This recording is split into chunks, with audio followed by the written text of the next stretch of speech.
नमामि धन्वन्तरिमादिदेवम्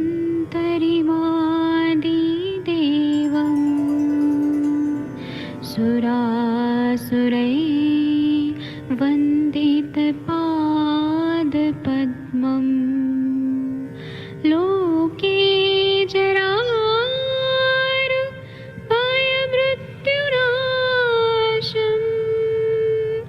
दातारमीशं विविधौषधीनां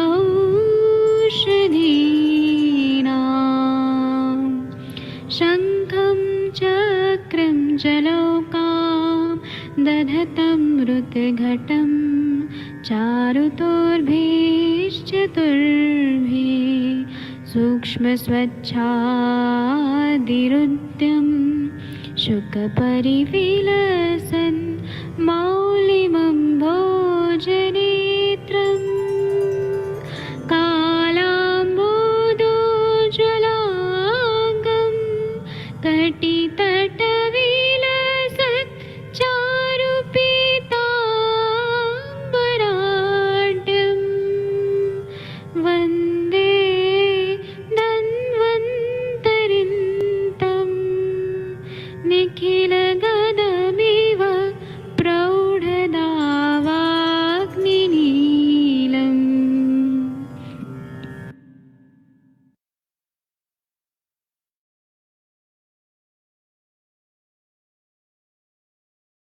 कोई भी सपना साकार करने के लिए सबसे जरूरी है सही कोच का होना। चुनिए आयुष दर्पण डिजिटल को और करें अपनी क्लिनिकल आयुर्वेद सीखने का सपना साकार। Download the app now.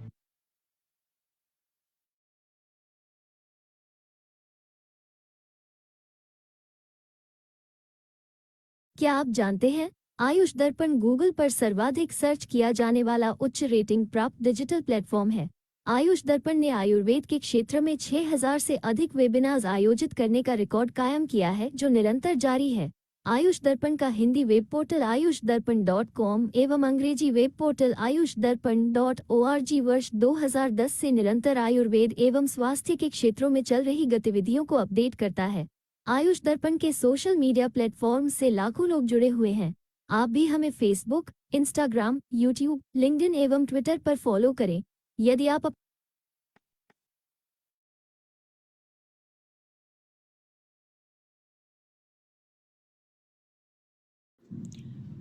नमस्कार, आयुष दर्पण डिजिटल ऐप के प्लेटफॉर्म पर आपका स्वागत है। ये छोटा प्रमोशनल वीडियो आज हमने उन यूज़र्स के लिए बनाया है जो ये जानना चाहते हैं कि आयुष दर्पण ऐप का इस्तेमाल किस तरह से किया जाए। इसके लिए आपको सबसे पहले अपने फ़ोन में प्ले स्टोर में जाना है। प्ले स्टोर में जाकर सर्च बार में आप टाइप करें आयुष दर्पण डिजिटल और सर्च करें। सर्च करने पर आपको ऐप की लिस्ट में आयुष दर्पण डिजिटल ऐप मिलेगा। आप इसे डाउनलोड कर लें। चूँकि मेरे फ़ोन में ये ऐप पहले से डाउनलोडेड है, इसलिए मैं इसे ओपन करती हूँ। ऐप ओपन होने पर आपको लॉगिन सेटअप मिलता है, जहाँ पर आपको लॉगिन करना होता है। आप अपना फ़ोन नंबर डालकर यहाँ पर लॉगिन कर सकते हैं। लॉगिन करने पर यहाँ पर OTP प्राप्त होता है और आपका वेरिफिकेशन होता है। लॉगिन के समय पर आपको वहाँ पर ऑप्शन मिलता है कि आप एज अ पेरेंट लॉगिन करना चाहते हैं या एज अ स्टूडेंट। तो वहाँ पर ये ध्यान रखें कि आपको एज अ स्टूडेंट लॉगिन करना है। साथ ही अगर आप आईफोन या iOS यूज़र हैं तो आप सबसे पहले प्ले स्टोर में जाकर माई इंस्टीट्यूशन ऐप डाउनलोड करें और उसके बाद आपको ऑर्गेनाइजेशन कोड मिलता है आयुष दर्पण डिजिटल का TYNVU, all letters are in capital. आप ये कोड एंटर करके और उसके बाद फिर आयुष दर्पण डिजिटल ऐप तक आप एक्सेस कर सकते हैं। अब आपके सामने आयुष दर्पण डिजिटल का विंडो खुला हुआ है। इसमें आपको कई ऑप्शंस मिलते हैं। अगर आप हमारे इस ऐप में आयुष दर्पण डिजिटल में आकर आप कोर्सेज परचेस करना चाहते हैं तो इसके लिए आप स्टोर में जाएं। स्टोर में जाने पर आपको हमारे कोर्सेज की लिस्ट मिल जाती है। जैसे आप देख सकते हैं यहाँ पर डिसीज वाइज पंचकर्मा, मर्मा बिगिनर, क्लिनिकल पंचकर्मा, ये डिफरेंट कोर्सेज हैं।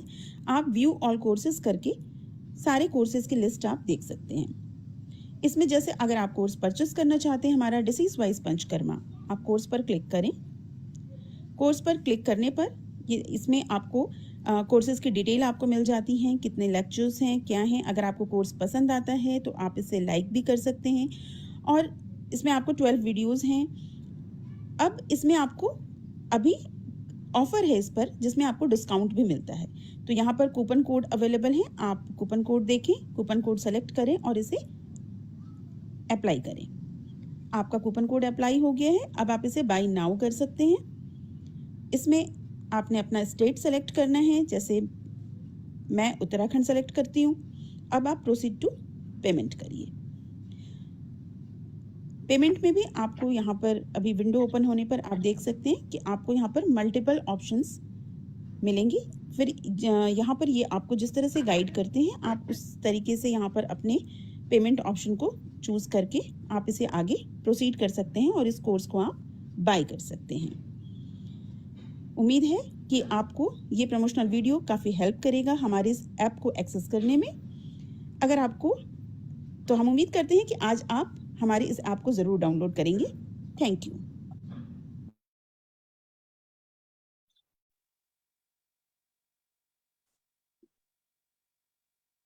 प्रणाम सभी लोगों को। मैं वैद्य अरविंद पाठक पुणे महाराष्ट्र से आप सभी लोगों का स्वागत करता हूं। सभी लोगों को कोटि कोटि प्रणाम करता हूं।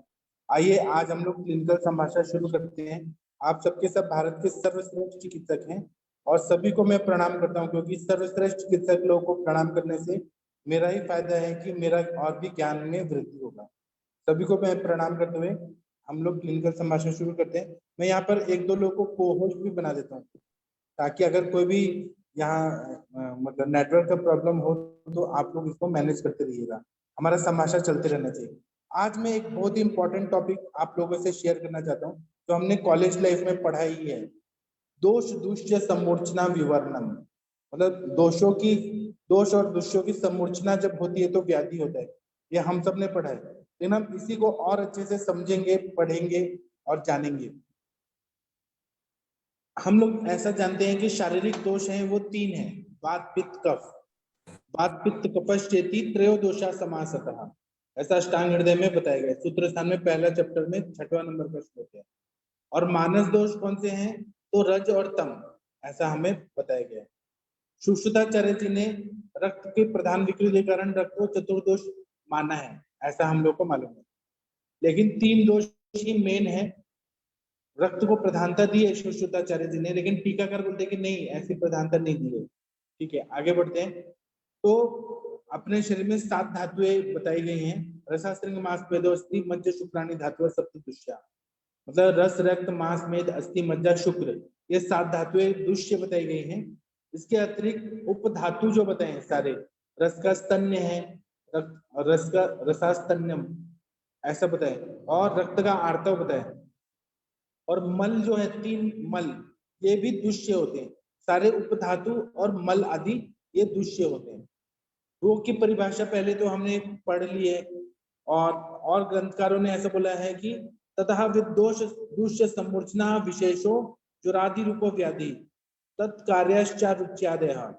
इसका मतलब ये है कि जहां पर भी समूर्छना होती है, दोष और दुष्य का विशेष प्रकार से संयोग जो होता है, दोषों का वात पित्त कफ और दुष्यों का, दुष्य मतलब सप्त धातु, उपधातु और मल, इनका जब अलग अलग टाइप से परमुटेशन कॉम्बिनेशन से अलग अलग अवयवों में जब समूर्छना होती है तो व्याधि उत्पन्न हो जाता है।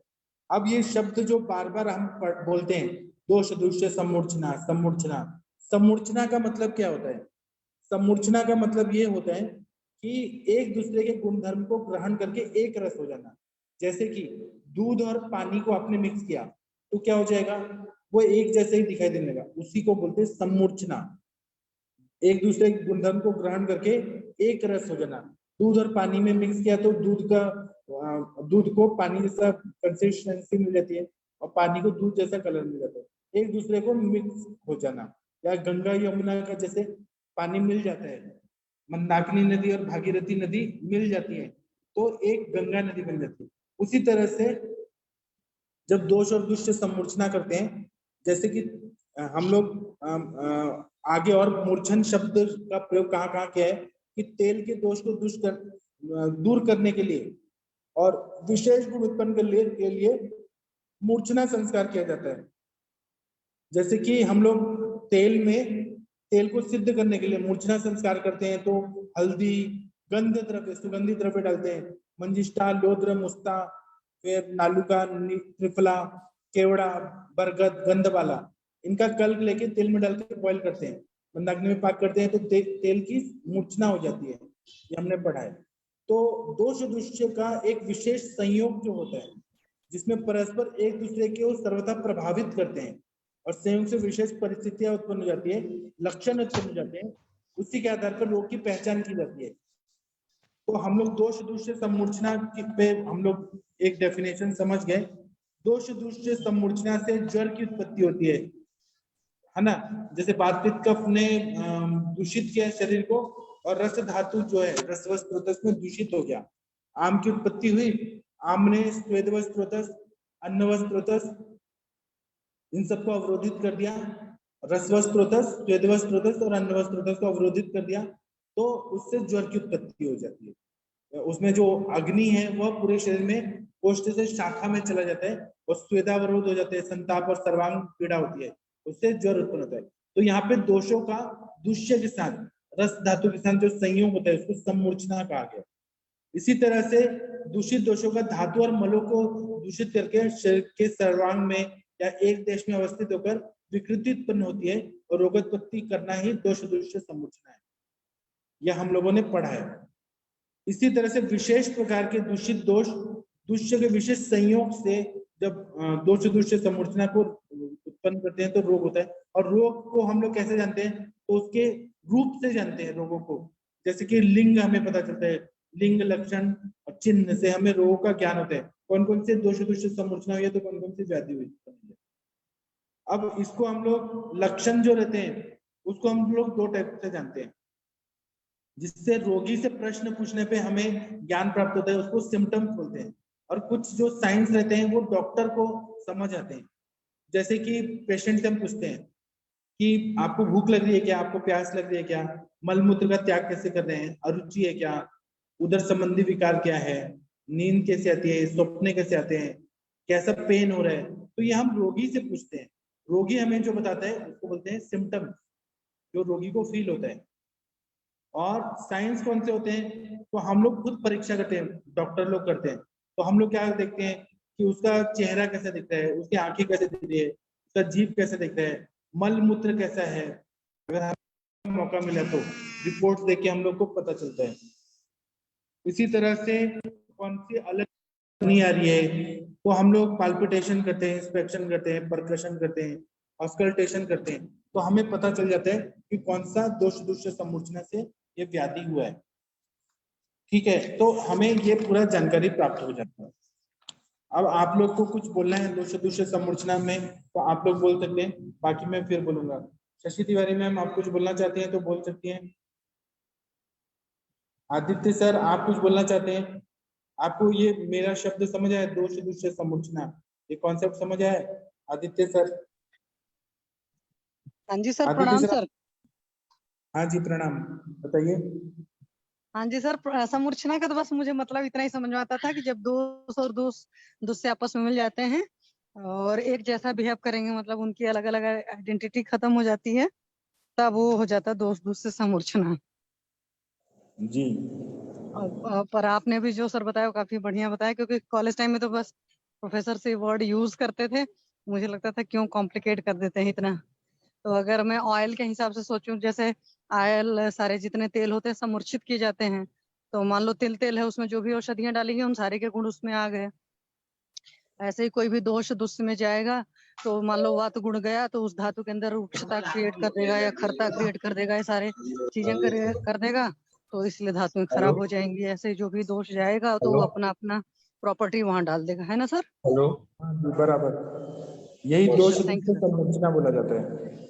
जी सर, और ये थैंक यू। आयुर्वेद का ही कॉन्सेप्ट है, और अच्छा, हाँ हाँ हाँ हाँ हाँ हाँ। डॉक्टर हरीश चतरा जी, आप कुछ बोलना चाहते हैं? ठीक है, आदित्य सर, आपको ये समझ आया क्या? जैसे कि सर 2 नदी वाला पानी मिल जाता है, तो वैसे ही ये दोष दुष्य समूर्छना है कॉन्सेप्ट। सर दुष्य मतलब धातु में चला जाता है। सारे धातु, मल, उपधातु, ये अच्छा दुष्य अच्छा होता है, इसको दूषित किया जाता है। और दोष अच्छा, मतलब दोष। वास्तविक तप। जी जी जी, ये दोष इन धातु मल और उपधातु में जाके परेशानियां करता है, पैथोलॉजी करता है। परेशानी जी में सर। एक दूसरे मिल जाते हैं, जैसे कि दूध और पानी मिल जाता है तो एक दूसरे का गुणधर्म करते हैं। और ये दोष जो है ना, वो अच्छे दोष नहीं है, ये वात बिगड़ा हुआ है, पित्त बिगड़ा हुआ है, कफ बिगड़ा हुआ है, वो दुष्य है। जैसे कि पित्त जी का सर। उष्णता तीक्ष्णता बढ़ी है, उसका मतलब एसिड लेवल जो है, अम्लता है, वो बिगड़ा हुआ है, और वो जाके रक्त में जाके रक्त पित्त व्याधि कर रहा है, जी सर। जी सर। तो जी इसको सर दोष रूप सब। से संबोधना बोलते हैं। जी सर। हाँ, ये बेसिक कॉन्सेप्ट है, ये हम लोगों ने पढ़ा हुआ है फर्स्ट ईयर में, लेकिन इसको और अच्छे से समझना और जानना जरूरी है। सारी व्याधियां दोष रूप सम्मोचन से होती है। ठीक है, डॉक्टर हरीश बत्रा जी, सर जी, आप कोई पेशेंट लेके आने वाले हैं? कोई किसी को केस के बारे में डिस्कस करना है तो कर सकते हैं। सर बोलिए सर। सर नमस्कार। हाँ सर नमस्ते सर, बताइए। बस ला रहा हूँ, 2 केस हैं सर, आज तो नहीं ला रहा हूँ, कल या परसों आएंगे सर।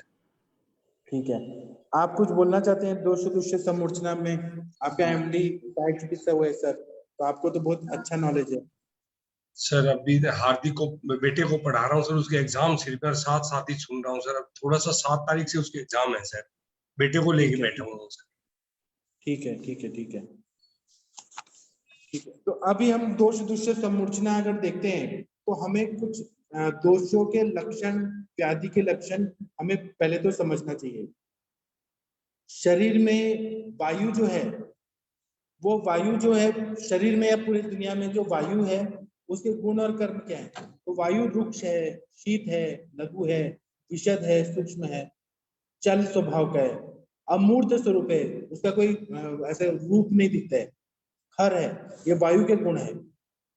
इस प्रकार की वायु जब शरीर में विभिन्न अंगों में प्रवेशित करती है, और वो भी इम्बैलेंस कर रहा है, वायु का रुक्ष गुण बढ़ रहा है या वायु का शीत गुण बढ़ रहा है या वायु का लघु गुण बढ़ रहा है, विशद गुण बढ़ रहा है, सूक्ष्म गुण बढ़ रहा है, कोई भी गुण बढ़ जाते हैं, एक्स्ट्रा बढ़ जाते हैं या कुछ कम हो जाते हैं, तो क्या व्याधियां होती हैं? अंगों में प्रवेशित करने से स्त्रंस होता है।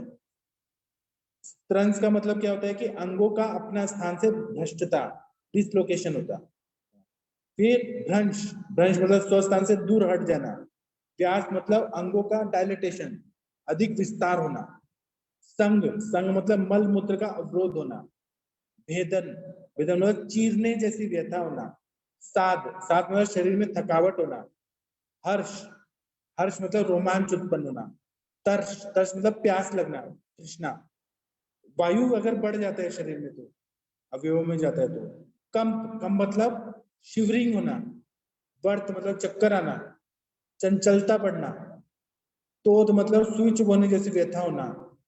फिर उसके बाद में चेष्टा, अलग तरह की चेष्टा, मन में भी चंचलता बढ़ती है, हाइपर एक्टिविटी होना, फिजिकली या मेंटली। और खर गुण, परुष गुण, विशद गुण ये बढ़ जाता है। और कषाय रसता, मुंह का स्वाद कसैला हो जाता है। मुख वैरस्य, मुख शोष, मुंह सूखने लगता है। शूल, शून्यता, संकोच, जकड़ाहट, लंगड़ापन, ये सब वायु के विकृत होने से होता है। दूसरा दोष है पित्त। पित्त दोष, अगर पित्त दोष का क्या मेन गुण क्या है? तो उष्णता। पित्त हमेशा उष्ण रहता है और वो बॉडी में ट्रांसफॉर्मेशन करता है, कोई भी चीज को नया बनाता है, पका के नया बनाता है, पित्त का गुण है। अल्प स्नेह युक्तता, ईश स्नेह, यह है पित्त का गुण। तीक्ष्णता, द्रवता, सरता, सरता मतलब गमनशीलता, पित्त इधर उधर सरकते रहते हैं। अम्लता और कटुता, ये पित्त के गुण है। पित्त का जो, अगर ये पित्त अवयवों में जाएगा तो यह बहुत ज्यादा कटु हो जाता है और अम्ल हो जाता है, खट्टा हो जाता है और बहुत ज्यादा तीखा हो जाता है। ये पित्त जो है विकृत हुआ है, तो ये शरीर में जाएगा तो क्या होगा? शरीर में दाह होगा, बर्निंग सेंसेशन, उष्णता होगा, पाक होगा, कोई भी चीज पकने लगता है, स्वेदाधिक्य होगा, पसीना ज्यादा आएगा। क्लेद होगा, शरीर में क्लेद क्लेद उत्पत्ति होगा, पोत होगा मतलब सड़न होगा, स्त्राव होगा, लालिमा होगा, और पित्त का अलग तरह से गंध वर्ण रस ये सारा चीज होने लगता है। तो हमें पित्त की विकृति समझना चाहिए। इसी तरह से कफ दोष के गुण और कर्म देखना है। तो कफ कैसा है? तो गुरु है। कफ क्या करता है? बाइंडिंग करता है, सारे टिश्यू सेल्स को जोड़ता है। तो ये स्निग्ध है, स्निग्धता है इसलिए वो जोड़ता है। स्निग्ध है, स्थिर है, मृदसन्न है मतलब चिकनापन है, शुक्ल है और मधुर है, मृदु है, ये कफ के गुण रहते हैं। और कफ अगर शरीर में बहुत ज्यादा बढ़ जाता है तो शरीर सफेद दिखने, श्वेत दिखने लगता है, शरीर में ठंडापन आता है, कंडू होता है, खुजली आने लगती है बहुत ज्यादा, कफ अगर विकृत हो जाता है। उसे स्थिरता, गुरुता, स्निग्धता, क्लिन्नता, मलयुक्तता, बंधन, माधुर्य, चिरकारित्व, ये सब कफ के विकार उत्पन्न हो जाते हैं। तो हमें वात पित्त कफ से ये देखना चाहिए कि अगर वायु अवयव को दूषित कर रहा है, पित्त वायु को दूषित कर रहा है और कफ धातुओं को दूषित कर रहे हैं तो व्याधियां होने लगती है। इसको हम दोष दूष्य समूर्छना बोलते हैं। अभी आप लोग को कुछ बोलना है तो बोल सकते हैं, अकेले मैं ही बोलूंगा तो कैसे होगा? आप लोग को भी डिस्कस करना है ना। कुछ बोलिए मैम।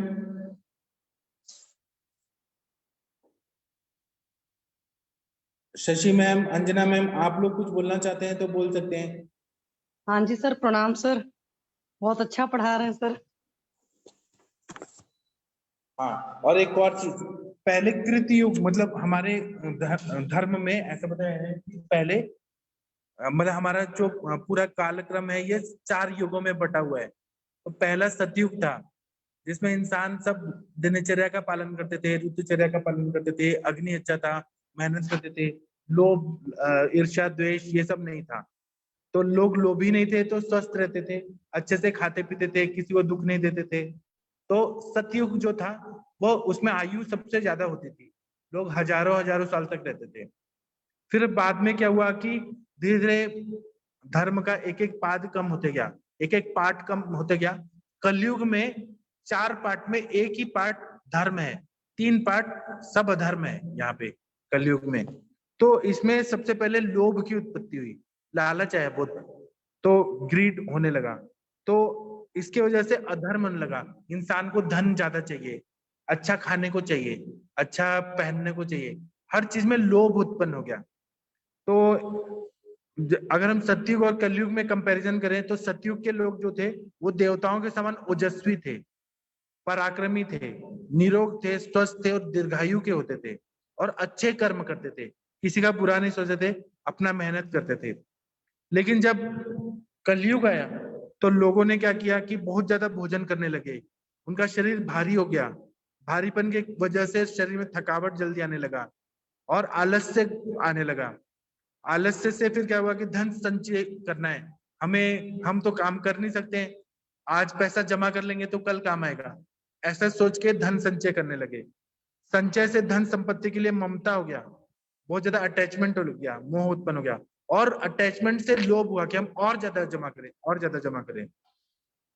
तो ऐसा ग्रंथों में बोला है कि लोभ से द्रोह हुआ, द्रोह से असत्य भाषण, झूठ बोलने लगे, असत्य भाषण से काम क्रोध अहंकार द्वेष कठोरता अभिघात भय संताप शोक चिंता और उद्वेग की उत्पत्ति होने लगी, और यही मानसिक और शारीरिक व्याधियों का कारण बनने लगा। और फिर क्या हुआ कि फिर इंसान जो था वह अति प्रमाण में कुछ भी उल्टा पुल्टा खाने लगा और व्याधियां उत्पन्न होने लगी। तब सारे ऋषि मुनि लोगों ने कॉन्फ्रेंस किया कि अब तो लोग बहुत ज्यादा स्थूल होने लगे हैं, बहुत व्याधि होने लगा है और ग्राम्य आहार का सेवन ज्यादा कर रहे हैं, ऐसा हमारे चरक संहिता में लिखा है। तो अब क्या करना चाहिए? तो उन्होंने खुद ही डिसाइड किया और फिर उन्होंने रसायन के बारे में चर्चा किया, ऐसा एक कॉन्फ्रेंस है, और उन्होंने आयुर्वेद का सारा चीज डिस्कस करना शुरू किया। तो जब हम आयुर्वेद पढ़ते हैं तो हम लोग यही करते हैं कि वात पित्त कफ को बैलेंस करते हैं, साम्य अवस्था लाते हैं, रसायन का सेवन करते हैं, व्याधियों को दूर करते हैं। लेकिन पूरा अगर मोक्ष चाहिए हर व्याधि से तो उन्होंने नैष्टिक की चिकित्सा बताया कि हमें मन से हमें कोशिश करना चाहिए। अब 100% तो नहीं हो पाएंगे कि हर चीज से हम दूर है, लेकिन कोशिश करना चाहिए कि हमें हर चीज से अटैचमेंट ना रहे। अगर अटैचमेंट रहता है तो सब व्याधियां उत्पन्न होने लगती है। अब आपको कुछ बोलना है तो बोलिए। सर हाँ सर बताइए। सर जैसे थोड़ा सा जैसे कैंसर के संदर्भ में इसको हम कैसे रखेंगे, जैसे जो आप बता रहे हैं पैथोलॉजी दोष दूष्य, जैसे जैसे सपोज पल्लवी जो थी उसके सिनेरियो में हम कैसे रखेंगे सर? आपने तो सर ये देखा कि उनको पूरा ग्रंथि ग्रंथि हो गया, मैलिग्नेंसी हो गया, या आपने ऐसा देखा जो चीज आपको दिखाई दे रहा था कि मैलिग्नेंसी बढ़ रहा था और फिर उनमें केमोथेरेपी दिया गया, आपने चिकित्सा दिया गया और उनके बाद उनकी मृत्यु हो गई। लेकिन अपने आयुर्वेद में बताया है कि यह हमारा शरीर का कुछ पूर्व विपाक होता है, कुछ ऐसे कर्म होते हैं जिसका भोग भोगना पड़ता है। आदि दैविक, आध्यात्मिक और आदि भौतिक कष्ट रहते हैं, कुछ कर्म रहते हैं जो हमें कभी ना कभी कोई ना कोई जन्मों में कंप्लीट करना पड़ता है। तो वो एक तरह से भोग है, आयुर्वेद में ऐसा बताया है। हम लोग चिकित्सा देते हैं, कैंसर के पेशेंट सब ठीक होते हैं ऐसा तो है नहीं, अरिष्ट सूचक लक्षण होता है, तो मृत्यु के पूर्व के सारे सिम्टम्स आ जाते हैं। हाँ बताइए। जी जी सर। सर जैसे जैसे किसी एक मरीज को कैंसर है, जैसे सपोज उसको सपोज लिवर का कैंसर, तो मैं जस्ट उदाहरण के तौर पे समझने के लिए, तो जैसे लिवर का कैंसर है तो ये कैंसर क्या ये जो दूषितता है मांस धातु तक तो है ही है, रस रक्त की भी मतलब पाचन करना पड़ेगा, आम पाचन हाँ करना पड़ेगा किसी भी कैंसर इन जनरल में, हाँ, जैसे आम वो पाचन इस रस तरह रक्त से आप पाचन। पूछ रहे हैं, इस तरह से पूछ रहे हैं तो यकृत और प्लीहा जो है वो रक्त वस्त्र का मूल स्थान होता है। जी तो वहां पे अर्बुद की उत्पत्ति हो रही है ना, अर्बुद की उत्पत्ति हो रही है, तो अर्बुद में मांस धातु रहता है, मेद धातु रहता है, अस्थि धातु रहता है, रक्त और रस, शुक्र विकृत होता है, इन सबसे अर्बुद की उत्पत्ति होती है। खासकर मांस धातु विकृत उत्पन्न लगता है और इतना ज्यादा होने लगता है कि अनकंट्रोलेबल होने लगता है, मतलब इतना ज्यादा स्पीड में वो बढ़ने लगता है, तो सारा चीज विकृत। और ये कैसे होता है, तो वायु विभजती, वायु जो है वो विकृत स्वरूप में मल्टीपल ऐसे डिवीजन करने लगता है। जी सर, जी सर। हाँ जी। मैं एक आयुर्वेद और कैंसर, इसका एक बहुत अच्छा किताब है, वो मैं अभी लेके आने वाला हूँ, मेरे पास अभी नहीं, वो मैं लेके आऊंगा और उस आयुर्वेद के हिसाब से कैंसर को कैसे हमने समझना चाहिए और क्या चिकित्सा देना चाहिए वो मैं अभी बताऊंगा। मराठी में है, बहुत बड़ी किताब है, मैं लेके आऊंगा, मैं बताऊंगा। Thank you sir. हाँ अंजना मैम आप कुछ बोलिए, शशि मैम, कैंसर में आप लोग का क्या विचार है? सर कुछ बोलना है कैंसर तो के बोलिए। पेशेंट का तो पहली बात तो है कि ये कर्मज व्याधि है, तो ये पक्का सी बात है, क्योंकि बहुत सारे लोग को वही सारे हेतु के पालन के हिसाब से नहीं होता, कई सारे लोग को होता है, पहली बात तो ये है। दूसरी बात जो मोटा मोटा समझ में आता है कर्मज व्याधि के अलावा ये होता है कि जैसे मैं हमेशा बोलती हूँ, मैंने पढ़ा हुआ है कि जो मन की गांठें रहती है वो तन की गांठें बन जाती हैं, तो जो भी कैंसर होता है उसमें गांठ ही तो बनती है, सारे मतलब एक्सेस ग्रोथ होने लगती है। तो वैसे तो मैंने हर पेशेंट को नहीं देखा, बट एक दो लोग को बहुत अंदर से देखा है, तो जिनके अंदर बहुत ज्यादा जलन होता है, बहुत ज्यादा ईर्ष्या होती है, चीजों को बहुत संग्रह करने की प्रवृत्ति होती है, तो उनके अंदर भी इस तरह की टेंडेंसी पाई जाती है। और कुछ ना कुछ होता है, क्योंकि कई बार पेशेंट को मन के लेवल पर हम उतना नहीं समझ पाते हैं, तो वो वजह होती है।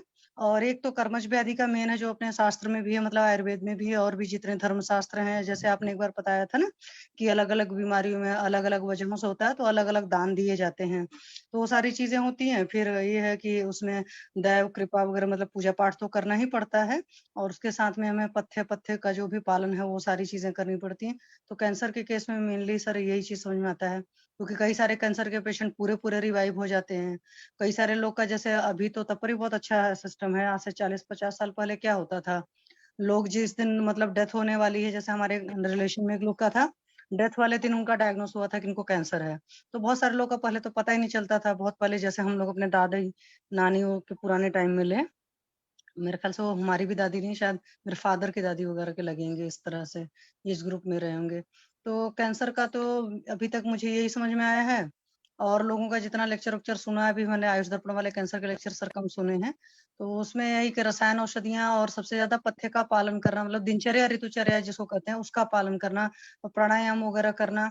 और जो मैं अंदर से मानती हूँ कि अगर शुरुआत में किसी का पता चल जाए, अब लास्ट स्टेज में पता चल रहा है, जैसे सार्कोमा का केस हमारे किसी नोन को हुआ था, तो उनको मुझे याद है कि जब उनकी बायोप्सी की रिपोर्ट आई थी, तो मैंने अपने कॉलेज में सर को फोन किया था, थर्ड प्रॉप में मैं थी, तो जे शुक्ला सर थे उस वक्त हमको सर्जरी पढ़ाते थे, रवि सर होंगे तो पता होगा, डॉक्टर जयशंकर शुक्ला सर, जे शुक्ला सर, तो उन्होंने उस वक्त ही बोल दिया था कि 8 या 9 मंथ सर्वाइव करेंगी। तो मुझे याद है कि फिर उन्होंने, सर ने बोला है तो टाटा लेकर जाओ या ऐसे कुछ, तो वो लोग पुणे लेकर गए थे, और पुणे में चूंकि उनके रहते थे रिलेटिव वगैरह सारे, तो पुणे में उन्होंने किसी कैंसर हॉस्पिटल में गए थे, मुझे तब की बात नहीं याद है, 2000 ये बात है 2006 के अप्रैल की है, तो 2006 के 28 अप्रैल या 27 अप्रैल को डायग्नोस होकर रिपोर्ट आई थी, और एग्जैक्ट 8-9 महीने बाद, मतलब वो 10 जनवरी 2007 को एक्सपायर हुई थी।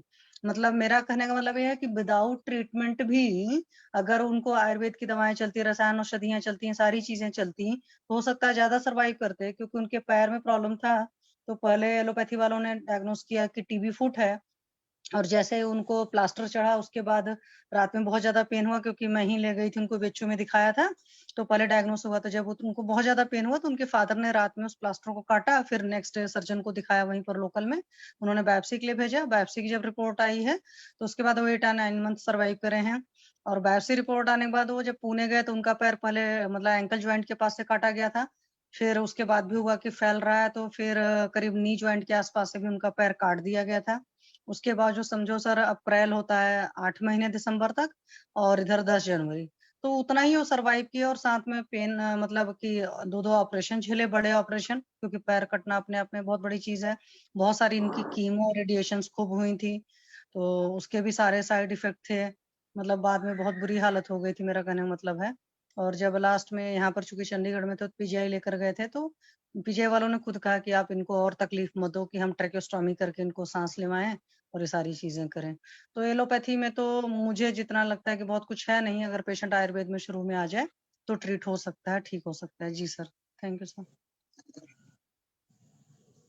जी, और किसी को कुछ बोलना है इस टॉपिक पे? सर एक मेरा डाउट था कि जैसे मांस धातु, अस्थि धातु और लेखन, मतलब मांस पाचक, अस्थि पाचक, लेखन, इसको सर ऑल्टरनेट, मतलब जैसे आप पूरा ट्रीटमेंट बताए थे, जैसे लेखन द्रव्य में सर आप जैसे अर्बुद एक मांस का टुकड़ा है, लिवर के ऊपर मांस है, या ब्रेस्ट का हार्ड लंप है ऊपर मतलब जो पूरा हड्डी में जाके अच्छा सा हार्ड बिल्कुल बन गया है, तो सर इसको किस तरीके से, जैसे मांस पाचक, अस्थि पाचक, लेखन और दवाइयां बढ़े ना उसको। लेखन वाले ही द्रव्य देते हैं ना सर, आपका बराबर जी है। जी हम लेखन ही करते हैं, जैसे कि हम लोग हीरक भस्म देते हैं, वो लेखन कार्य करता है। हम ताम्र जी भस्म, भंग भस्म देते हैं, लेखन कार्य करता है। फिर कांचनार कुकुल देते हैं, ग्रंथि को पचाने के लिए हम लोग पत्र पोटली स्वेद करते हैं। फिर दूषित रक्त जा रहे हैं वहां पे, उसको ठीक करने के लिए रक्त मोक्षण करते हैं, वमन विरेचन करते हैं कि शरीर का शुद्धि हो, नया धातु बने। तो ये लेखन ही है। और फिर बाद में लेखन के साथ में रसायन देते हैं कि नया सेल रीजनरेट हो। रसायन चिकित्सा इसलिए दिया जाता है, अच्छे जी सर, धातु। जी सर, जी, thank you sir. Thank you sir. Anjana ma'am, आप कुछ बोलना चाहेंगी? आपका कैंसर पे क्या बोलना है? जो बोलेंगी बोलिए। डॉक्टर मुनीश शर्मा मैम, आपको कुछ बोलना है तो बोल सकती हैं, नहीं तो हम लोग कुछ ऐसी बात करेंगे, पढ़ाई की बात। अगर किसी को केस लाना है तो केस पे हम लोग डिस्कस कर सकते हैं। मुनीश शर्मा मैम, आप कुछ बोलना चाहेंगी? जी सर, प्रणाम सर। सर मेरा बहुत ज्यादा एक्सपीरियंस नहीं है इस टॉपिक पे, बट जो डिस्कशन हुआ बहुत अच्छा हुआ। अभी तक मैंने कोई केस देखा नहीं है, तो इसलिए बहुत ज्यादा तो मैं इस पे नहीं बोल पाऊंगी। जी सर, थैंक यू। जी, सारा कैंसर, ज्यादातर जो पेशेंट मर जाते हैं ना, तो वो पूरा इंद्रिय स्थान जिन्होंने पढ़ा है चरक संहिता का, तो वो उसमें से बहुत सारा आंसर मिल जाता है कि ये अरिष्ट ऐसा आया है, इसका इतने दिन के बाद मृत्यु है, ये लक्षण दिखाई दे रहे हैं। पूरा इंद्रिय स्थान पढ़ना चाहिए। अभी हम लोग व्याधि का आश्रय पढ़ते हैं। तो व्याधि का आश्रय क्या होता है? शरीर और मन दोनों व्याधि के आश्रय अधिष्ठान है। यहाँ सबसे पहले हमें शरीर को रोग का आश्रय समझना चाहिए, क्योंकि शरीर को ही रोग होता है। और दूसरा मन को देखें तो मन को भी रोग होता है। तो कुछ मानसिक रोग होते हैं, कुछ शारीरिक रोग होते हैं, कुछ शारीरिक और मानसिक दोनों रोग होते हैं। तो हम जो चिकित्सा करते हैं उसमें हम शरीर की चिकित्सा करते हैं, मन की चिकित्सा करते हैं, तभी हम सफल होते हैं। अगर हमने शरीर की चिकित्सा किया, मन का नहीं चिकित्सा किया, मन दुखी है तो कोई फायदा नहीं होता। तो हम हमारी चिकित्सा, हमारा ट्रीटमेंट पूरा मन और शरीर दोनों पे होना चाहिए, क्योंकि ये अधिष्ठान बताएं। और ऐसा भी बताया शारीरिक स्थान में कि जब आत्मा रहती है, आत्मा एक शरीर को छोड़ के दूसरे शरीर में जब जाती है तो उसके साथ मन भी जाता है। किसी का मन जो होता है वो अच्छा सोचता है, किसी का मन गलत सोचता है किसी के लिए। और मन ही है वो पाप भी कराता है, पुण्य भी कराता है। मन ही है जो इंद्रियों को नियंत्रित करता है। मन इंद्रियों को नियंत्रित करके और धर्म के कार्य कराता है, अच्छा कार्य कराता है। और मन अगर इंद्रियों के नियंत्रण में नहीं है, खुद भी नियंत्रण में नहीं है, तो गलत काम कराता है। और उसके वजह से फिर कर्मज व्याधियां वगैरह सब होती हैं। तो इसको ध्यान में रखना चाहिए। और ऐसा भी बताया गया कि आत्मा खुद सेलेक्ट करती है कि हमें किसके घर जन्म लेना है। एक शरीर को छोड़ के दूसरे शरीर में जब जा रहे हैं तो संस्कार और कर्म, अच्छे बुरे कर्म, ये सब साथ में जाते हैं। ऐसा शारीरिक स्थान में बताया। तो शारीरिक स्थान बहुत अच्छे से पढ़ना चाहिए हमें, उसमें भी हमें बहुत कुछ मिलता है। दूसरा है कि हम लोग दूष्य के भेद से व्याधि भेद भी देखते हैं, जैसे कि दोष प्रकोपित होकर धातुओं को दूषित करते हैं। जैसे वात है, उसका रुक्ष गुण बढ़ा है, शीत गुण बढ़ा है, चल गुण बढ़ा है, सूक्ष्म गुण बढ़ा है, तो वह धातुओं में जाएगा, रस में जाएगा, रक्त, मांस, मेद, अस्थि, मज्जा, शुक्र, कहीं पर भी जाएगा और वहां अधिष्ठित होकर अनेक प्रकार के विकारों को उत्पन्न करेगा। तो इसलिए धातुओं को दूष्य कहा है, क्योंकि उसको दूषित किया जाता है। पानी बह रहा है, उसमें गंदा केमिकल डाल दिया, पानी का रंग काला हो गया, तो वो पानी का रंग जो काला हो गया वो क्या है, खराब हो गया। उसी तरह से जो काला रंग डाला गया केमिकल, वो दुष्य है, सॉरी दोष है, और जो खराब हो गया वो दुष्य होता है। ऐसा तो धातुओं की भी दोषों के समान 3 गतियां होती हैं, स्थान, क्षय और वृद्धि। जब शरीर जब धातु शरीर के प्राकृतिक रूप से धारण पोषण का कर्म करते हैं तो वो समस्थिति कराता है। उसमें शरीर को धारण करना और पोषण करना, नरिशमेंट करना, जब ये होता है तो समस्थिति होता है, यही निरोगी अवस्था रहती है। लेकिन जब धातु का और दोषों का क्षय होने लगा तो व्याधि होता है, वृद्धि होने लगा मतलब ज्यादा एक्स्ट्रा ग्रोथ होने लगा तो विकृत अवस्था हो जाती है। इसी तरह से, और ये हेतु क्या रहते हैं, धातुओं का क्षय कब होता है, रस, रक्त, मांस, मेद, अस्थि, मज्जा, शुक्र का क्षय कब होता है, जब बहुत ज्यादा व्यायाम किया जाता है, बहुत ज्यादा अनशन किया जाता है। अनशन मतलब कुछ खाया पिया नहीं जा रहा है, धातुओं का क्षय होगा। अति मात्रा में एक्सरसाइज किया जाएगा, व्यायाम किया जाएगा तो धातुओं का क्षय होगा। बहुत ज्यादा चिंता किया जाएगा तो पहला आद्य धातु जो है रस धातु वही विकृत होने लगता है। चिंता से सारे धातुओं के क्षय होने लगता है। फिर रुक्ष आसन, ये सबसे मेन कॉन्सेप्ट बताया कि रूखा और सूखा खाना, घी ना लगा के रोटी खा रहे हैं बहुत दिनों तक और सूखा चीज खा रहे हैं तो वह धातुओं को क्षय करेगा। इसलिए हम लोग ट्रीटमेंट में बार बार घी खाने पे ज्यादा जोर देते हैं, दीपन पाचन अनुलोमन करके घी का सेवन करते हैं। हाँ, तो वो बृहन करता है। या अल्पाशन, कुछ लोग कम ही खाना खाते हैं तो धातुओं का क्षय का वो कारण होता है अल्पाशन, जितना भूख है उसका भी बहुत कम मात्रा में खाना, इससे व्याधि होता है। प्रमिताशन मतलब नपातुला भोजन खाना, ये आयुर्वेद इसको मान्य नहीं करता है कि अगर 10 ग्राम बोला है तो 10 ही ग्राम खाओ, भूख ज्यादा है लेकिन 10 ग्राम ही खाना है, ये गलत है। आयुर्वेद ऐसा नहीं मानता। पुरुषम पुरुषम विक्षम वा, हर इंसान की जरूरत जो रहती है खाने की, पानी पीने की, वो अलग रहती है, तो उसको जितना जरूरी है उसको हिसाब से खाएं। और वायु का सेवन बहुत ज्यादा करें, जैसे कि हवा में बहुत ज्यादा घूम रहे हैं, ट्रैवलिंग कर रहे हैं, जैसे कि एरोप्लेन से घूम रहे हैं, ट्रेन से घूम रहे हैं, बस से, बहुत ज्यादा वायु का सेवन हो रहा है, तेज हवा लग रही है तो उससे भी धातुओं का क्षय होता है। या धूप का सेवन ज्यादा कर रहे हैं, या भय में रह रहे हैं, डर में रह रहे हैं तो उससे धातुओं का क्षय बहुत ज्यादा होता है। शोक में रह रहे हैं, डिप्रेशन में रह रहे हैं तो धातुओं का क्षय होता है। रुक्ष मद्यपान का सेवन कर रहे हैं, ऐसा मद्य है जो बहुत ड्राइनेस उत्पन्न करता है, उससे भी जो देसी दारू रहता है, जो चावल वगैरह से बनाया जाता है, वो रुक्षता बहुत ज्यादा करता है, तो वह भी धातु क्षय करता है बहुत ज्यादा। या जागरण करना, रात्रि जागरण, लोग ना रात को भी नहीं सोते हैं, दिन में भी नहीं सोते हैं, और खाना पीना भी उतना रुक्ष रहता है कि उनका धातु, अभी मोदी जी भी 3-4 घंटा ही सोते हैं, ज्यादा नहीं सोते हैं। उनका खाना जो है वो स्निग्ध है, खाने में वो घी का सेवन करते हैं, तो उनको जागरण से दुष्परिणाम नहीं होता। जो लोग रात को कम सोते हैं, दिन में भी नहीं सोते हैं, और बहुत ज्यादा मेहनत करते हैं, तो उनका धातुओं का क्षय होता है। या फिर रक्त की प्रवृत्ति ज्यादा हो जाना, खून ज्यादा निकल गया। अभी मेरे पास एक पेशेंट है, वो बोल रही थी कि मेरे को ना 10-10 दिन तक मेंसेस आता है, मेटोरेजिया बार-बार बीच-बीच में आता है, मेनोरेजिया मेटोरेजिया है, तो उनका रक्त का क्षय बहुत ज्यादा हो गया है, और धातुओं का क्षय भी बहुत ज्यादा हो गया, वेट लॉस बहुत ज्यादा हो गया है। इसी तरह से शुक्र का क्षय बहुत ज्यादा होना, लोग मैथुन करके बहुत ज्यादा शुक्र का क्षय कर रहे हैं, किसी भी तरह से मैथुन हो रहा है, तो उससे भी धातुओं का क्षय प्रतिलोम क्षय से होता है।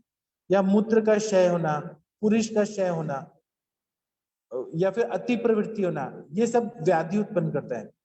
या फिर आदान काल में धातुओं का क्षय होता है। या फिर जीवाणुओं का उपसर्ग, भूतोपघात जो बोलते हैं, मतलब कोई भी इन्फेक्शन हो गया, सेप्टिसीमिया हो गया, वायरस बैक्टीरिया शरीर में बहुत ज्यादा आक्रांतित हो गए, और आयुर्वेद इसको मानता है, जीवाणु का कॉन्सेप्ट है, वो ज्वर चिकित्सा में हम लोग देखेंगे तो उसमें बताया है कि जब शिव जी ने, आप लोगों को बताऊं क्या, ये लिखा है, मैं रेफरेंस के साथ बता रहा हूँ, मैं कल बताऊंगा रेफरेंस, श्लोक नंबर कौन सा है। ऐसा बताया है कि जब ये जो था, सती माता ने अपने आप को हवन में खुद को भस्म कर दिया, तो शिव जी क्रोधित हो गए।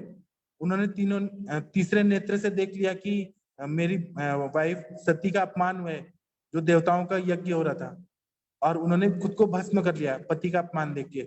तो उन्होंने अपने एक शिव गण को उत्पन्न किया क्रोध से, जो ललाट से तीसरा नेत्र खुलने से वहां से एक अग्नि जैसा निकला, और वीरभद्र नाम का एक शिव गण उत्पन्न हुआ। तो उसको आज्ञा दिया उन्होंने कि तुम जाके सारे देवताओं का संहार करो, सभी को पनिशमेंट दो। तो उन्होंने सारे देवताओं को पनिश किया, और जो दक्ष प्रजापति थे उनका गला काट दिया। फिर बाद में वो आए, देवताओं ने माफी वाफी मांगा, तो वीरभद्र ने बोला कि अब मेरा क्या काम है, शिव जी अब मैं क्या करूं, आपने तो मुझे उत्पन्न कर दिया। और शिव जी जो थे वह पूरे संसार को चलाने वाले शिव जी हैं।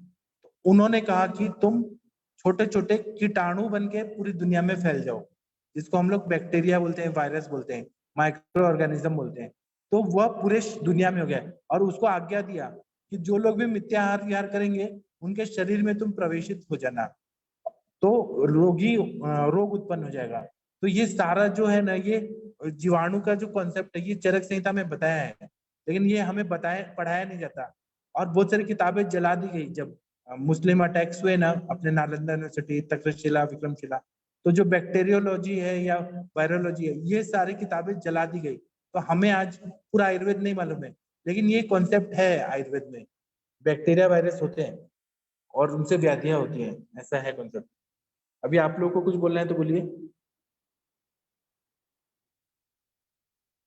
शशि मैम आप कुछ बोलेंगी तो बोलिए, नहीं तो मैं ही अकेले बोलते रहूंगा। हम लोग डिस्कस कर रहे हैं कुछ कुछ। हाँ जी सर, प्रणाम सर, बोलो सर। कुछ बोलना है तो बोलिए, नहीं तो आदित्य सर आपको कुछ बोलना है तो बोलिए। सर एक और डाउट था सर, जैसे हम भस्म, कोई भी भस्म देते हैं, जैसे चाहे तो चूने का पाउडर या कोई भी भस्म देते हैं जो, तो सर उसको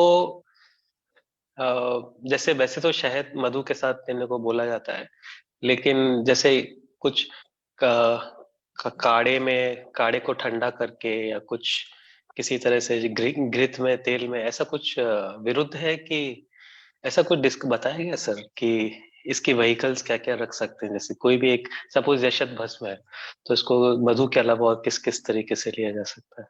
हम दे सकते जैसे हैं अगर जैसे को आंवले के रस के साथ दे सकते हैं, गुड़ूची के स्वरस के साथ दे सकते हैं, गुड़ूची का जूस निकाल के वो दे सकते हैं, जैसा व्याधि है उसके साथ में, और हमें जो चीज चाहिए उसके साथ दे सकते हैं।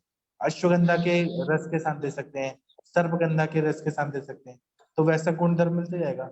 इसी को अनुपान कहा जाता है, उसकी गुणवत्ता बढ़ा देता है और उसका पोटेंसी फार्मेकोकाइनेटिक्स वो बढ़ा देता है अनुपान। जी सर।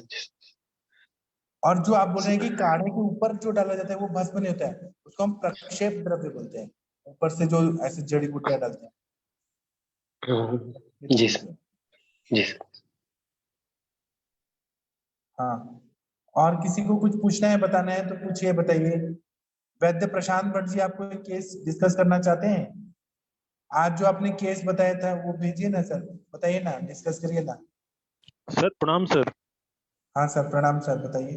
सर सबसे पहले तो आज जो आपका टॉपिक था सर, जो अग्निमांद के ऊपर आप बोले हैं, वो बहुत मतलब बहुत अच्छा आपने मतलब सबका ज्ञानवर्धन किया।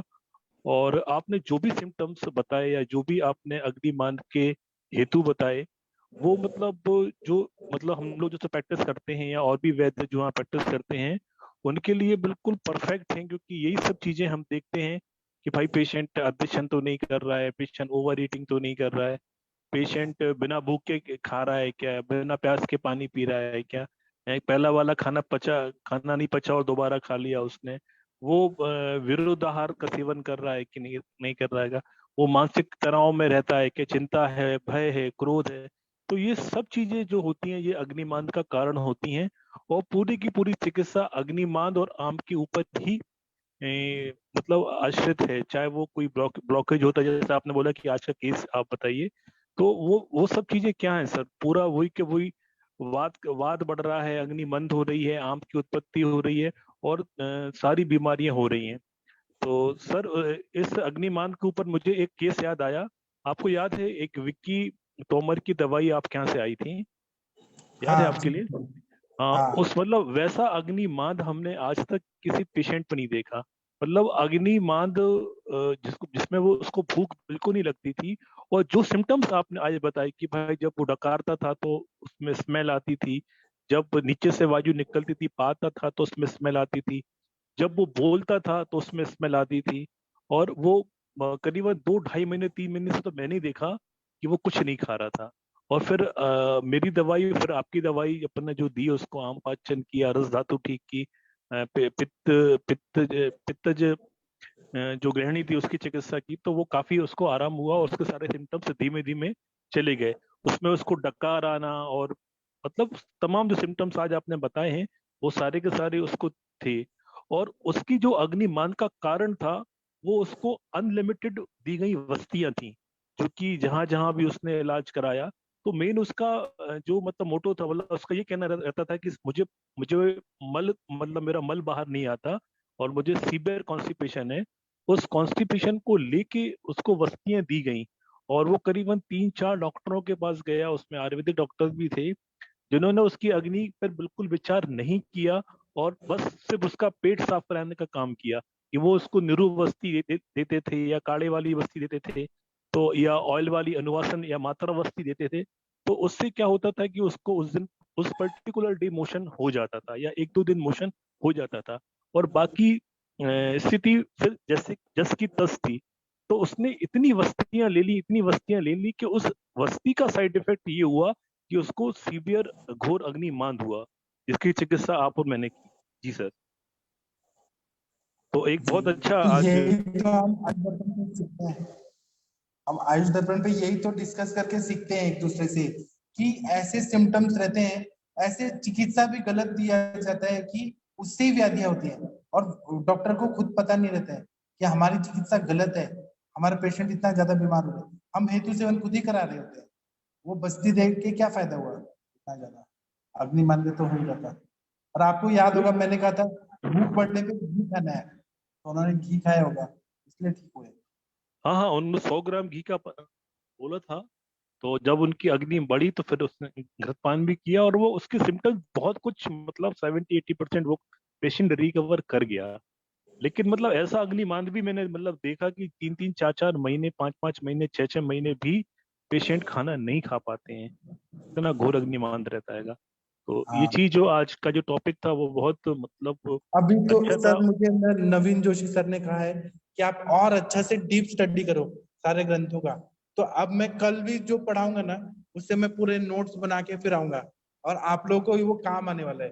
मेरे को सर बोले कि आप पूरी ताकत लगा दो, पूरा डीप में एक एक लक्षण एक एक हेतु उसको निकालिए, और छोटे छोटे चीजें जो काम आने वाली है। तो उस पे आप लेक्चर लीजिए। तो मैं अभी कल भी ऐसे ही आऊंगा। अब बड़े बड़े डिजीज पे नहीं पढ़ेंगे, हम छोटे छोटे व्याधियों को पढ़ेंगे जो कॉमन होते हैं, उस पे हम डिस्कस करेंगे। जी सर, जी सर। नहीं, जो और भी सर आपने ये बताइए सिम्टम्स, ना। हाँ सर, क्या? हेलो, हाँ जो भी सर। सिम्टम्स आपने बताए मतलब वो बिल्कुल, मतलब वो ही मिलता है जो आपका, मतलब जो आपके शब्द थे आज जो आपने बोला जितना भी, तो वो सारी सिम्टम्स हमें पेशेंट को ही, मतलब जो पूरे हेतु जो होते हैं वो सब देखने के वैसे मिलते हैं जैसे आपने आज बताए। तो जी। इसमें कहीं ना कहीं आपका प्रैक्टिकल नॉलेज भी है सर, जो आपका 23 साल 24 साल का हाँ। अनुभव है, वो मुझे लगता है कि वो आपने इसमें शामिल किए अपने आज का 7 आज के बजे वाला लेक्चर में। लेक्चर आप लोग देखिए, सुनिए, और मुझे भी बताइएगा कि आप लोग को कैसा लगा जो 7 बजे हमारा अग्नि मानदेय पे लेक्चर हुआ था। आप सभी लोग से मैं रिक्वेस्ट करता हूँ, सुनिए, पढ़िए, और मुझे भी कुछ और पॉइंट आप लोगों को मिल रहे हैं तो जरूर बताइएगा, शेयर करिएगा। कल भी ऐसे ही 7 बजे कुछ अलग होगा टॉपिक, लेकिन वो बेसिक होगा, आयुर्वेद का बेसिक होगा। ठीक है। और सर प्रशांत भट्ट जी जाइए मत, वो केस बताइए ना जो कैल्सिफिकेशन हो गया है, वो वाला केस हाँ बताइए, सर, स्टेनोसिस। हाँ। जी सर। सर मेरे पास एक पेशेंट आया था 1 हफ्ते पहले। उनका एज करीबन 65 ईयर्स है, मेल हैं वो, नॉन डायबिटिक नॉन हाइपरटेंसिव हैं, और वो तबला वादक हैं, मतलब वो मतलब ढोलक है या तबला है, वो प्रोफेशनल मतलब जाते हैं, और वो उसका मतलब उस यंत्र को बजाते हैं।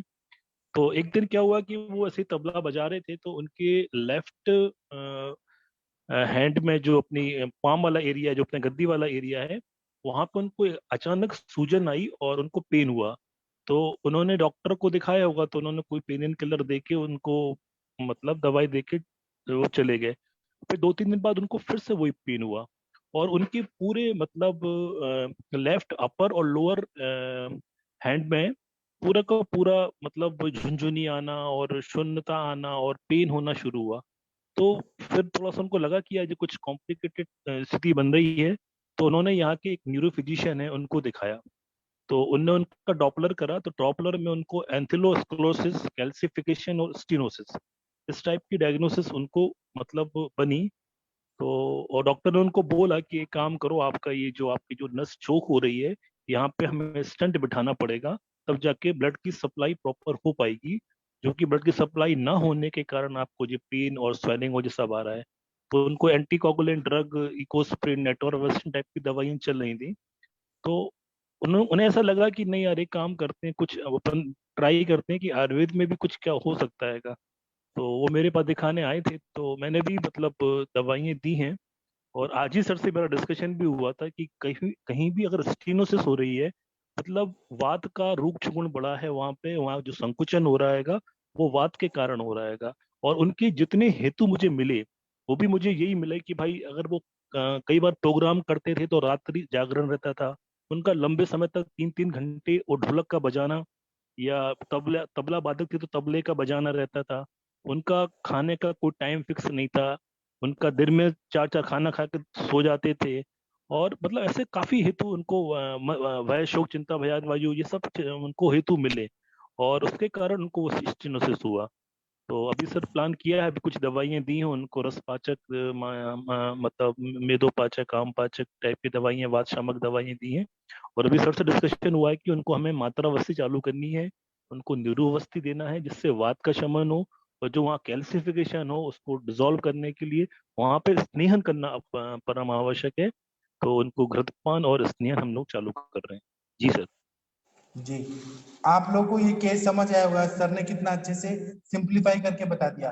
वही मॉडर्न डॉक्टर के पास जाएंगे तो अगर एओर्टा में कैल्सिफिकेशन हो रहा है, आर्थेरोस्क्लेरोसिस हो रहा है, तो केवल स्टेंट बैठाने का और सर्जरी का ही बताएंगे। नहीं, स्टेंट एक जगह बैठेंगे, बाद में दूसरी जगह हुआ तो क्या करेंगे। तो वो कॉन्सेप्ट ही नहीं है एलोपैथी में, ये स्नेहन का कॉन्सेप्ट ही नहीं है बिल्कुल। जी। आदित्य सर आप कुछ बोलिए। सर जैसे ये बाल्बुलर हार्ट डिजीज है या एओर्टा में स्टीनोसिस है, तो सर जैसे हम जैसे वायु का शमन करते हैं, जैसे नस्या देते हैं पाचन के बाद अस्थि पाचन, रसरक्त पाचन के बाद, जैसे हम अगर वो चालू करते हैं, स्नेहन चालू करते हैं जब हाँ दीपन हाँ। पाचन अनुलोम के बाद, तो सर जैसे अ, हम इसमें बस्ती जैसे जैसे स्नेहन में बस्ती कब देते हैं, मतलब जैसे जब हम ओरली हमने स्नेहन चालू कर दिया उसके बाद देते हैं कि उसके साथ दे सकते हैं? आप यूजुअली कैसे प्रेफर करते हैं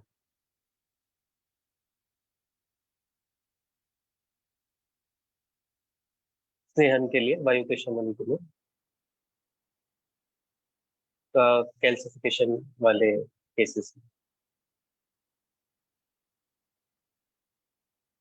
हेलो, देखिए आदित्य सर, ऐसे केसों में सबसे पहले तो हमें पेशेंट की प्रगति देखनी है कि कौन सा प्रगति है, उसका अग्निमांद कितना है, उसको भूख लगती है कि नहीं लगती है। तो पहले हमें ये काम करना है कि उसकी दीपन पाचन और वातानुलोमन, पहला हमारा स्टेप यही रहता है। तो मैंने वही किया हैगा। और जब थोड़ा सा उसका अग्नि अच्छा हो जाता हैगा, तीव्र हो जाता है और उसको भूख लगती है, उसके बाद आप उसमें निरुवस्ती है, मात्रावस्ती है, या आप स्नेहन में आप अर्जुन घृत हो गया या महातिक्त घृत हो गया, इस टाइप के अपन घृतपान या स्नेहन चालू करते हैं। जी सर। मेरा वो थोड़ा नेटवर्क का प्रॉब्लम हो रहा है बार बार, लेकिन आप लोग देखिए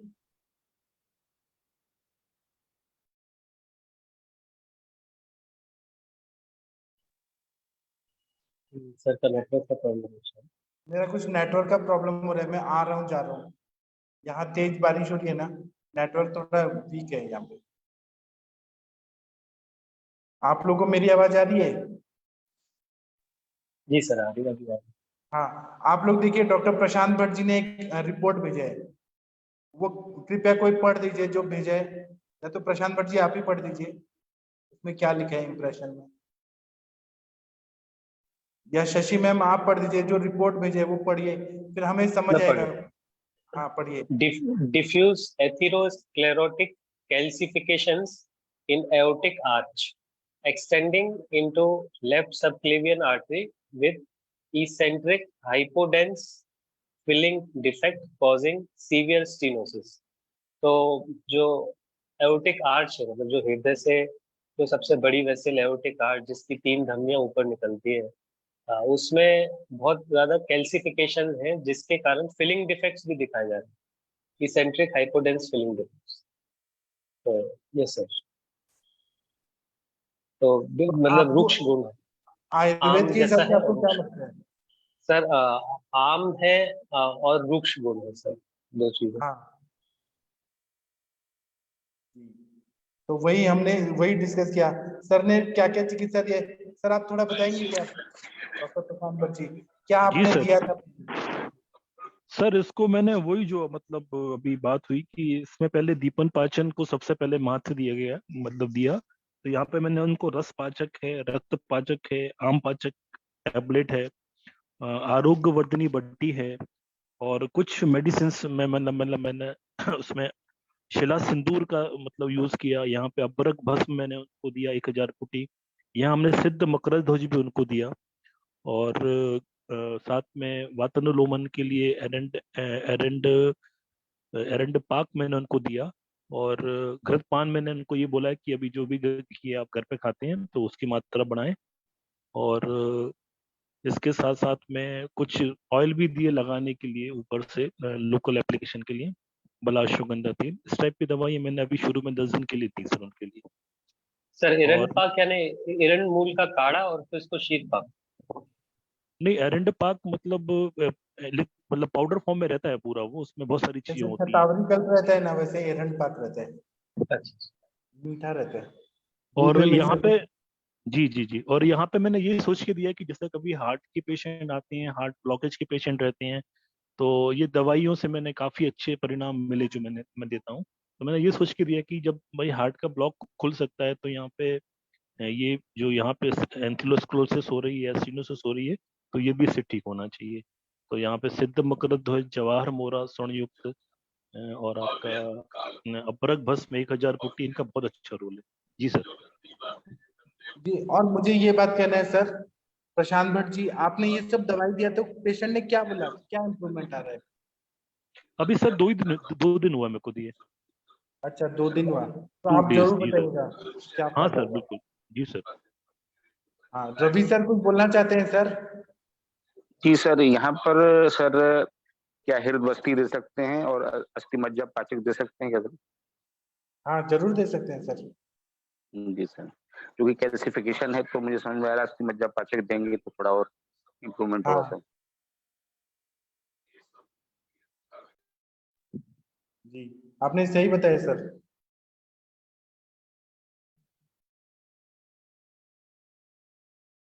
ठीक है सर, आप प्रशांत भट्ट जी आप जरूर बताते रहिएगा, और ना बस्ती पे विश्वास करिए, बस्ती से बहुत अच्छा एक एक सेल नया बनता है पूरा, एक तरह से शोधन होते जाता है पूरा बस्ती से, और नया नया सेल बनता है, बहुत अच्छा फायदा होता है।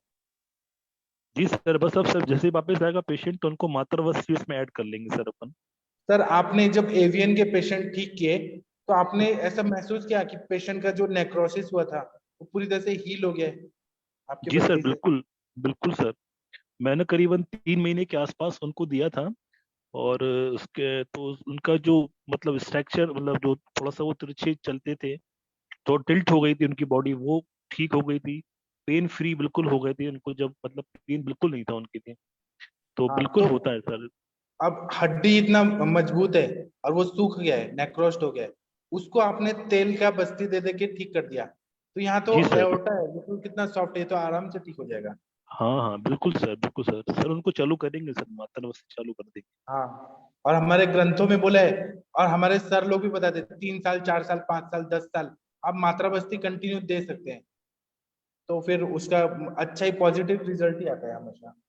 जी बिल्कुल बिल्कुल सर, मैं देख रहा हूँ सर ना, जो भी पेशेंट मेरे पास अभी चल रहे हैं, जो मतलब लंबर स्पॉन्डिलाइटिस के पेशेंट है, या नर्व कंप्रेशन है, या बल्जी आपकी वर्टिब्रा है, या निक्रोसिस है, या सिनोसिस है, ये पेशेंट, या डिजेनरेटिव चेंजेस हैं, मतलब आपकी C1 से लेकर S1 तक।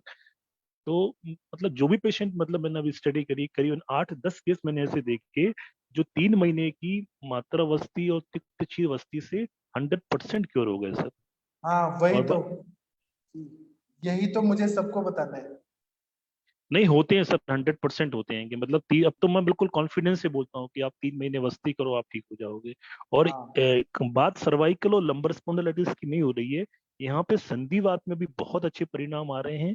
करीबन 15 से 20 दिन की वस्ती से आपका तिक्चीर वस्ती या मातर वस्ती जब पेशेंट लगातार लेता है तो पेन इन बिल्कुल चला जाता है।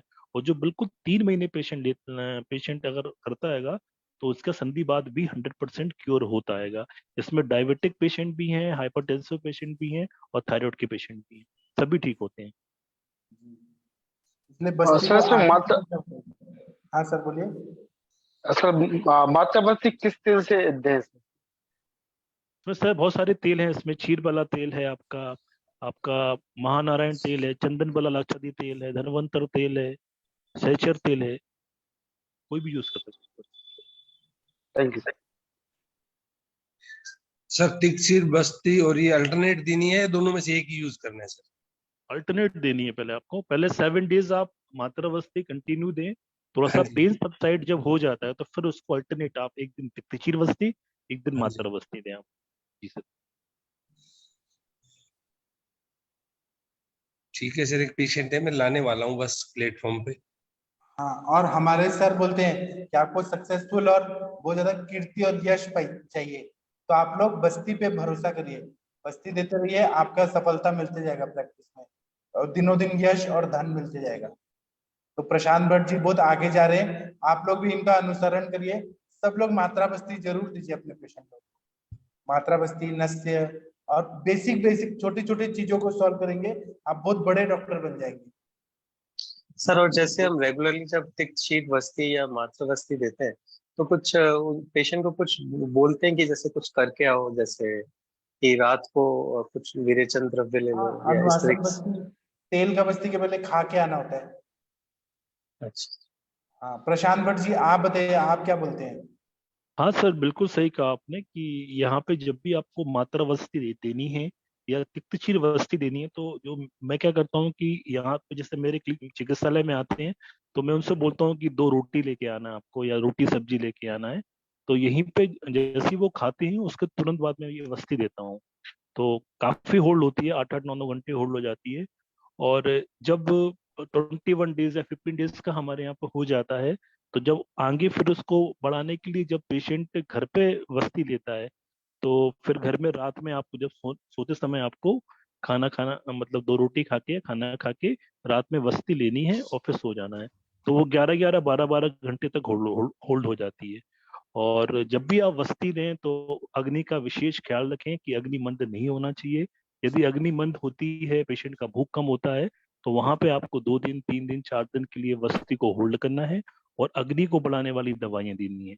और यहाँ पे जब तक आप वस्ती दें, आप दीपन पाचन बिल्कुल ना भूलें, आम का पाचन बिल्कुल ना भूलें। ये आपको लगातार करना है, तो वस्ती के बहुत अच्छे परिणाम आते हैं। जी सर। सर ये वस्ती जो है दीपन पाचन के बाद ही स्टार्ट करनी है ना, या इसी के साथ साथ ही स्टार्ट करनी है? देखिए सर, क्या होता है कि जो जो मैं करता हूँ कि अब जैसे कोई पेशेंट आया, दिखाया अपन ने, उसका अपन ने केस पेपर अपना जो रुग्ण प्रपत्र है वो अपन ने भरा और वो मतलब उसको दिया। और वो 2 दिन बाद आया और वो 2 दिन बाद ही बोला कि सर मेरे पास टाइम नहीं है, आप तो मुझे आज से वस्ती चालू करो। तो मुझे तो दीपन पाचन कई बार कई लोगों को दे देते हैं, कई लोग को नहीं भी दे पाते हैं, क्योंकि वो अचानक आती है और बोलते नहीं है मैं वस्ती आज से लेनी है। तो ऐसे समय में जब हम दीपन पाचन साथ में स्टार्ट करते हैं, तो 2 या 3 दिन ऐसा होता है कि वो ऑयल जल्दी आता है, लेकिन 4-5 दिन 6 दिन बाद वो बढ़िया से एब्जॉर्व होने लगता है। तो फिर वो 6-6 8-8 घंटे रुकना शुरू हो जाता है। तो वो मतलब पेशेंट की कंडीशन के ऊपर है कि भाई आजकल टाइम तो किसी के पास नहीं है, तो जैसा पेशेंट आता है उसके हिसाब से प्लान करते हैं। लेकिन यदि समय है तो सबसे पहले 4 दिन 5 दिन 7 दिन का दीपन पाचन कराएं, वातनुलोमन कराएं, पेट को साफ कराएं, उसके बाद चालू करें। और अगर नहीं कर पा रहे तो आप साथ में भी दे सकते हैं। जी सर।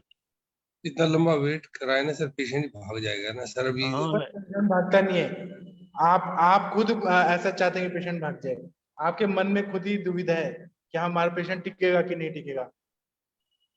मैं आज बैठा था तो एक पेशेंट ने मुझे कॉल किया कि हम आ रहे हैं, तो मैंने उसको कहा आप 4 बजे आओ। वो 4 बजे आए, तो उन्होंने आके मुझसे कंसल्टेशन किया, टाइम दिया, मैंने बताया। तो फिर बोले कंसल्टेशन फीस कितना है? मैंने कहा 1000 रुपीज। बोलते अच्छा 1000 रुपये आप लेते हैं, वहां तो 200 रुपये लेते हैं। मैंने कहा वो BMS डॉक्टर है, मैं PhD होल्डर हूँ, आपको मैंने अच्छे से बताया ना, आपको 1000 देना पड़ेगा। तो फिर उनका घर जाके भी वही क्वेश्चन कि आपने 1000 रुपये क्यों लिया? मैंने कहा आप किसी ऑर्थोपेडिक सर्जन के पास जाते हैं और वो आपको कंसल्टेशन फीस 1000 रुपीज ले लेता है, तो उधर देने में प्रॉब्लम नहीं है, और वो ठीक भी नहीं करेगा, सर्जरी बोलेगा, पेन किलर की 2 दवाई देगा, वहां आप दे सकते हो, मुझे देने में क्यों प्रॉब्लम है? आपने मेरा फिर टाइम क्यों लिया? तो फिर वो शांत हो गया। आप अगर खुद ही बोलेंगे कि वो पेशेंट देगा नहीं, वो रुकेगा नहीं, तो फिर ऐसे नहीं होता है सर। आपको खुद उनको आदत डालनी है कि आपको ट्रीटमेंट लेना है, इतना फीस देना है, इतना ट्रीटमेंट लेना है, और तभी आप ठीक होंगे। आदत डालने से वो 10 जगह प्रचार करेंगे कि हाँ इनका इतना फीस है, इतना ट्रीटमेंट है, तो नेक्स्ट पेशेंट जो आएगा ना सर आपके पास, वो सोच के आएगा कि हाँ मुझे 3 महीना बस्ती लेना है, तो वो सोच के आएगा इतना फीस देना है, तो फिर ऐसे चलता है। आपको आदत डालनी है उनको। सर एक्चुअली क्या है, मैं ना अभी बिल्कुल मैं स्टार्टिंग स्टेज पे हूँ, आयुर्वेद का स्विच ऑन किया है सर। आपको तो सारा शुरू से आयुर्वेद से है ना सर, तो मेरे को थोड़ा सा ये भी सोचना है सर, शुरू में थोड़ा सा तो ये फेस करना पड़ेगा ना सर। फेस करना पड़ेगा, लेकिन आप कितना लंबी रेस के घोड़ा जो बोलते हैं ना, वैसा हो जाए। अभी प्रशांत भट्ट जी के पास जो पेशेंट आते हैं, उनको मालूम होता है कि इनके पास जाएंगे परमानेंट ठीक होते हैं, टाइम लगता है लेकिन परमानेंट ठीक होते हैं, तो वो उस हिसाब से सोच के विचार के आते हैं। आप पूछे प्रशांत भट्ट जी के साथ, उनके पास ना चैलेंजिंग केसेस आते हैं बहुत, जो कहीं नहीं ठीक होते हैं, लेकिन इनके पास आएंगे और वो सोच के आते हैं कि इतना फीस लगेगा, इतना ट्रीटमेंट है, इतना परहेज पालना है। ऐसे बनाना पड़ता है सर सब। जी सर। सर एवीएन में और क्या क्या ट्रीटमेंट दिया था सर आपने? प्रशांत भट्ट जी आप कृपया बताइए, सब आपके फैन हो गए सर, आप इतना अच्छा ट्रीटमेंट देते हैं। जी सर। जी बिल्कुल सर। सर एवीएन में और क्या? देखिए सर, सबसे पहले तो एवीएन के जो भी कारण है आपको वो पता करने हैं कि ये एवीएन इसको क्यों हुआ है। ठीक है जी सर। तो पहले तो ये पता करें, क्योंकि मैंने जो एवीएन का पेशेंट देखा था उसमें करीबन 11-12 हेतु मुझे मिले थे। तो मैंने एक चीज देखी है कि आप यदि हेतु सेवन बंद कराते हैं, यदि कोई जैसे सपोज करो कि किसी पेशेंट को टॉन्सिल बढ़ता है या किसी को प्रतिशय होता है, और वो यदि लगातार आइसक्रीम खा रहा है, आप उसे कुछ भी खिला लो, आप उसे स्वर्ण वसंत मालती खिला लो, आप उसको त्रिभुवन कीर्ति रस खिला लो, उससे कुछ नहीं होने वाला। ठीक है, मतलब हेतु का जी इतना महत्व है। तो सबसे पहले तो आप उसके हेतु निकालो कि ये जो एवियन हुआ हैगा, और जो वहां पे आपका जो फीमोरल बोन का जो हेड है वो डिसॉल्व हो रहा है या वहां का क्षय हो रहा है, तो ये ऐसा क्या कर रहा है? ये क्या फ्रिज का पानी पी रहा है, ये वेग धारण कर रहा है, ये शुक्र क्षय कर रहा है, ये तनाव ले रहा है, ये रात्रि जागरण कर रहा है? वो सारे हेतु आपको एक एक करके निकालने पड़ेंगे। इनको निकालने के बाद हम आपको दीपन पाचन चिकित्सा पे आना है। जब उसकी अग्नि अच्छी हो जाती है, अग्निमान ठीक होता है, उसको भूख अच्छी लगती है, उसका मोशन अच्छा होता है, तो यहाँ पे आपको तिक्त क्षीर वस्ती और क्षीर वाला तेल का वस्ती देना है। क्षीर वाला तेल जो है आपका, वो सर वाला सबसे बेस्ट है, बहुत अच्छा काम करता है, बहुत जल्दी काम करता है, 6-7 दिन में उसका पेन चला जाता है। तो यहाँ पे आपको अल्टरनेट 100 ml का वस्ती देना है। एक दिन तक आपको क्षीर वाला तेल का 101 का वस्ती देना है। एक दिन आपको तिक्त क्षीर वस्ती देना है। तिक्त क्षीर वस्ती में आप गुग्गुल तिक्त घृतम यूज करें, वो बहुत अच्छा काम करता है, पेन को भी बहुत जल्दी सबसाइड करता है। ये करें आप। इसके साथ साथ में फिर आप यहाँ पे आम का पाचन करना है, दीपन पाचन करना है। और यहाँ पे जो ड्रग ऑफ चॉइस रहेंगे, तो देख लें कि एवियन किस डिग्री में है, 40%, 50%, 70%, 90%, दोनों बोन में है क्या, ये सब डिसाइड करके यहाँ पे स्वर्ण योग जितना अच्छा काम करते हैं, जो सर हमेशा बताते हैं, आपके 4 योग सर बताते हैं, ये बहुत अच्छा काम करते हैं। इसमें सर बताते हैं भरतवाज चिंतामणि, त्रिलोक चिंतामणि, स्वर्ण वसंत मालती, सिद्ध मकरध्वज, इस टाइप की दवाइयाँ पेशेंट को देख के, पेशेंट की प्रकृति को देख के आपको डिसाइड करनी है। यहाँ पे आपको महायोगराज गुग्गुल, लाक्षादी गुग्गुल, तरोदशांग गुग्गुल, आभा गुग्गुल, इस टाइप के गुग्गुल आप 2 या 3 गुग्गुल को, या देख लें कि कोई मतलब पेशेंट को अम्ल पित्त का बीमारी तो नहीं है, कोई अल्सर तो नहीं है, उसके हिसाब से प्लान करें। यहाँ पे आप प्रवाल पिष्टी, प्रवाल पंचामृत, गिलोय सत्व जैसी दवाइयां भी यूज कर सकते हैं। यहाँ पे नस का भी बहुत अच्छा रोल है, यदि आप उसको नस से भी साथ में देते हैं तो अच्छे परिणाम आते हैं। और ये चिकित्सा हमें 2-2, 3-3 महीने, या पेशेंट जब तक, सर हमेशा बताती है कि हमें दरवाजा तब तक खटखटाना है जब तक दरवाजा खुल ना जाए।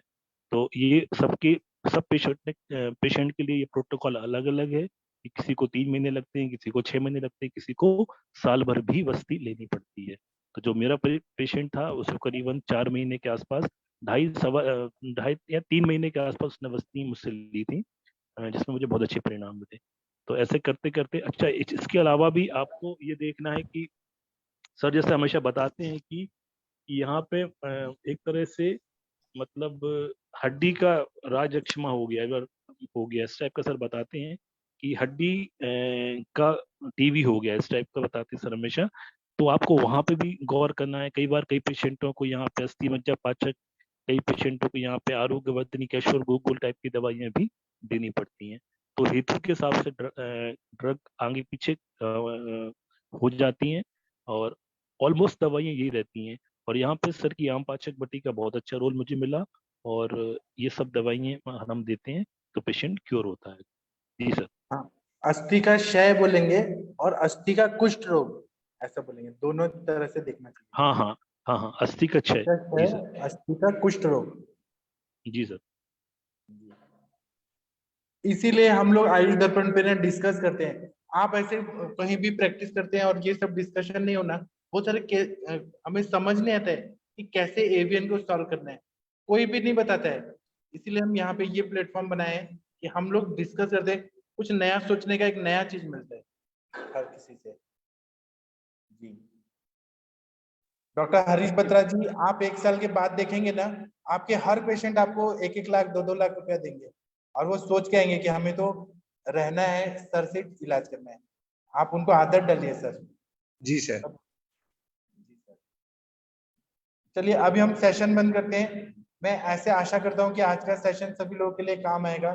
जो लोग बाद में भी सुनेंगे, 10 साल बाद भी आज का सेशन सुनेंगे, सभी को काम आएगा हमारा आज का सेशन। तो थैंक यू, प्रणाम, गुड नाइट, शुभ रात्रि। सेशन बंद करते हैं, कल मिलेंगे। Thank you. प्रणाम।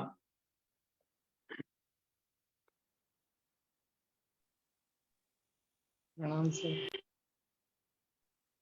प्रणाम सर। प्रणाम सर।